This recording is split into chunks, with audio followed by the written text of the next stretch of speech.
Il était autrefois connu comme le Mozart du R&B et il est maintenant connu pour avoir été condamné à payer près de 1,2 million de dollars après avoir perdu un procès contre un Allemand.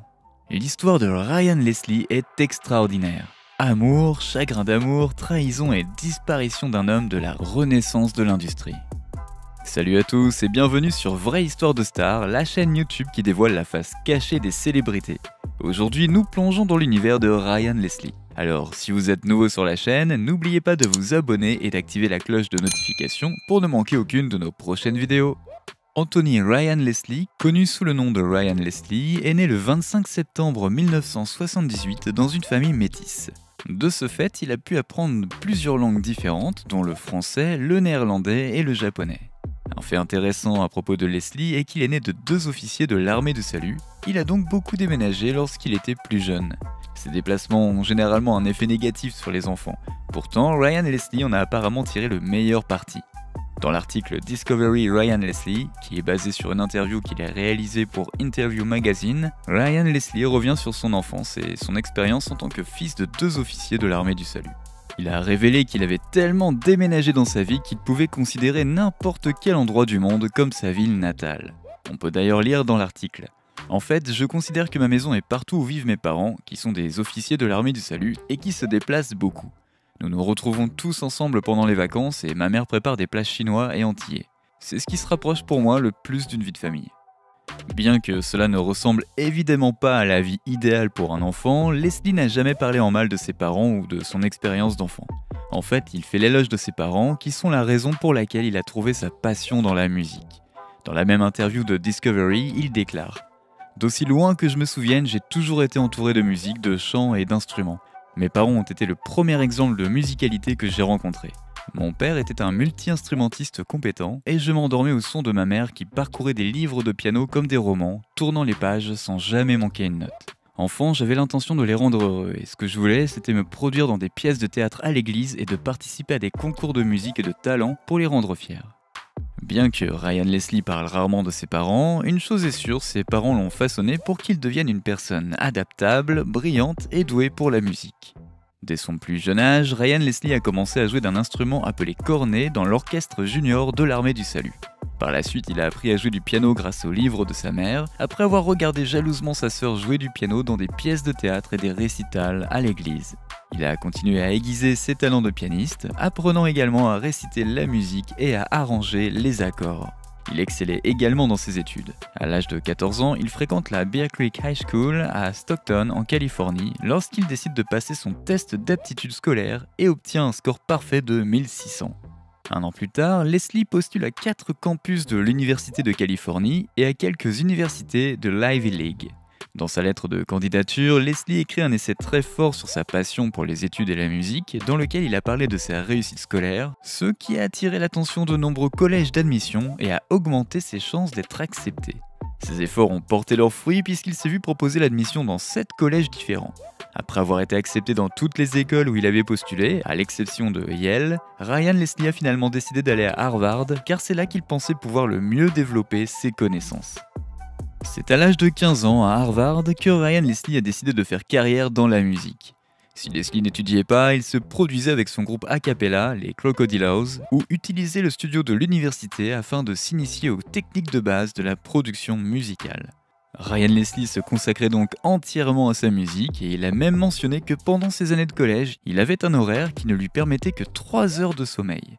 Pendant ce temps, il gagne sa vie en produisant et en vendant des beats à qui veut bien les acheter. Après avoir obtenu son diplôme en 1998, à 19 ans, il a officiellement décidé qu'il allait travailler dans l'industrie de la musique. Ses parents sont bien entendu contre cette décision. Il fait donc un compromis avec eux. Il promet de se consacrer à la musique pendant 2 ans et, si cela ne fonctionne pas, il l'abandonne et cherche une autre carrière. Cependant, il connaît le succès sur la scène musicale de Boston où il reste jusqu'à ce qu'il retourne chez lui à Phoenix, en Arizona, avec ses parents. Alors qu'il était là-bas, il leur a demandé une énorme faveur. Il leur demande de lui faire un prêt de 15 000 € pour qu'il puisse créer son propre studio de production, ce qui s'est avéré être un investissement judicieux au cours des années suivantes. En 2001, Ryan Leslie a produit une chanson pour un artiste nommé Corey Williams. Ce sera son premier travail important en tant que producteur. Lui et Williams ont utilisé cette chanson pour participer à un concours pour le magazine Teen People.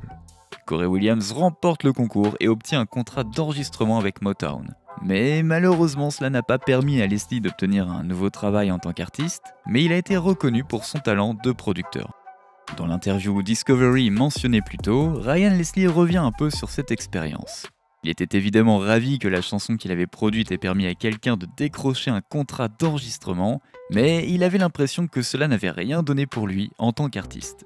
Leslie déclare: « Ce gamin a été signé par Motown en 2001 et j'ai eu beau essayer, personne n'a cru suffisamment en mon propre projet artistique pour me donner un contrat. Malgré tout, j'ai été payé pour travailler sur son album, mais à partir de ce moment-là, et même aujourd'hui, la plupart des gens voient mon potentiel uniquement dans ma capacité à produire. » Bien qu'il ne soit pas pris au sérieux en tant qu'artiste, sa carrière de producteur va prendre un tournant décisif et le conduire à sa propre carrière d'artiste. Au cours de l'été 2003, Ryan Leslie a décroché un stage avec le producteur Young Lord, nommé aux Grammy Awards. Grâce à ce stage, il a pu se lier à Bad Boy Records, où il a connu un succès immédiat en produisant une chanson qui allait être interprétée par Beyoncé sur la bande originale de Bad Boys 2, intitulée Keep Giving Your Love to Me. Il a pu entrer en contact avec le producteur exécutif, acteur et artiste Sean Combs, connu sous le nom de P. Diddy.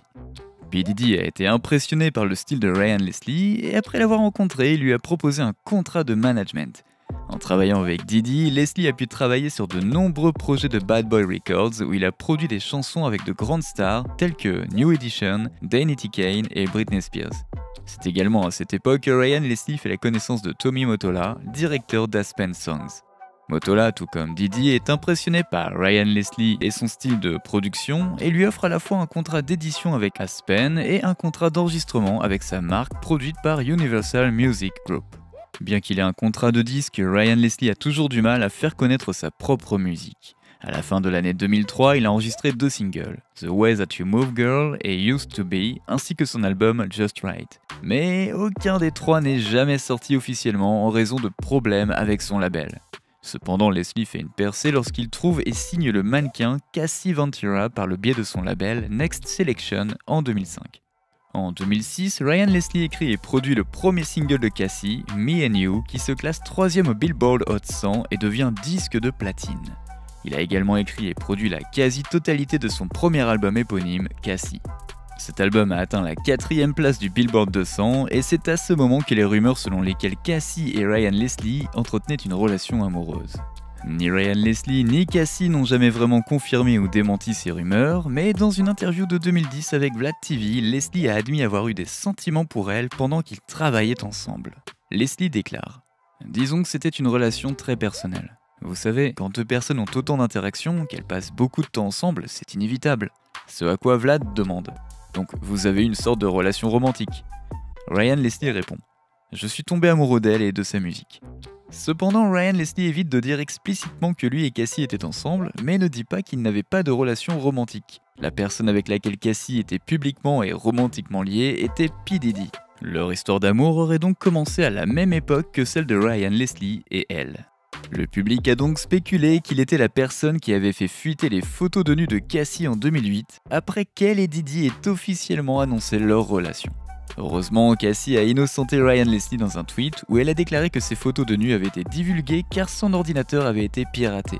Mais après ça, Cassie et Ryan Leslie n'ont pas continué à travailler ensemble. Tout en traversant cette séparation musicale avec Cassie, Ryan Leslie n'a jamais cessé de travailler sur sa propre musique. La même année de la relation entre P. Diddy et Cassie, Leslie a finalement sorti son premier single officiel, Diamond Girl.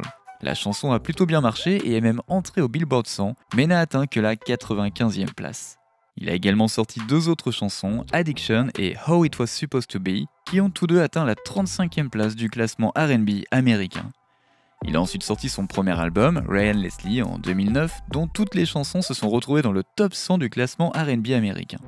Malgré le succès de ses albums, Ryan Leslie et son label se séparent et Leslie devient un artiste indépendant.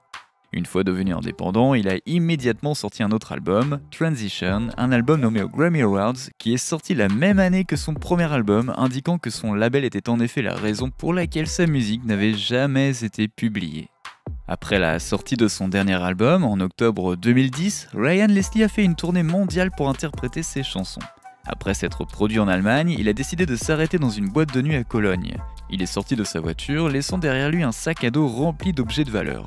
De l'argent liquide, des bijoux, un disque dur externe, son passeport et son ordinateur portable qui contenait ses informations personnelles ainsi que la musique de son prochain projet. Lorsqu'il retourne à la voiture, le sac à dos avait été volé. Inquiet de ne jamais revoir son ordinateur portable, il se précipite sur sa chaîne YouTube et poste une vidéo demandant que les objets, en particulier l'ordinateur portable, lui soient remis contre une récompense de 20 000 $. Comme ses biens ne lui avaient toujours pas été rendus, Leslie a augmenté sa récompense à 1 million de dollars uniquement pour la propriété intellectuelle de l'ordinateur portable. Environ un mois plus tard, un mécanicien allemand, Armin Hochstein, a affirmé avoir trouvé l'ordinateur portable dans la forêt alors qu'il promenait son chien. Cependant, lorsque l'ordinateur portable a été rendu à Leslie, ses fichiers de session qui comprenaient ses compositions étaient corrompus. Pour cette même raison, Ryan Leslie refusait de verser à Hochstein la récompense d'1 million de dollars. Hochstein a donc décidé d'attaquer Leslie en justice à Manhattan, New York, et les tribunaux ont statué en faveur d'Hochstein. Ryan Leslie a été condamné à payer le million de dollars plus les 180 000 $ d'intérêts qui avaient été accumulés de 2010 à 2012. Heureusement pour Leslie, Hochstein et lui ont pu trouver un accord à l'amiable. Mais malheureusement pour Ryan, cela signifie qu'il devra céder les droits de l'ensemble de son catalogue musical pour payer le règlement, ce qui veut dire que toutes les redevances futures iront à Hochstein. Bon, et alors qu'est-il devenu aujourd'hui ? Après une perte aussi énorme, Ryan Leslie n'a toujours pas abandonné sa carrière musicale. Il a sorti son dernier album, Flurry of Flows, en 2019. Il s'est également aventuré à poursuivre d'autres projets, comme la société qu'il a fondée en 2014, Superphone, qui convertit toutes les capacités d'Outlook, de Gmail et d'autres sites de messagerie en texte, plus d'autres fonctionnalités de marketing et de mise en réseau. Il n'y a pas beaucoup d'autres nouvelles le concernant pour 2023, mais nous sommes impatients de voir ce que Ryan Leslie nous prépare. N'oubliez pas de laisser des commentaires pour partager avec nous votre avis et opinion sur toute cette histoire, et peut-être nous apporter des idées neuves sur tout ça. N'oubliez pas de cliquer sur le bouton d'abonnement pour rester à jour sur toutes nos vidéos. À bientôt!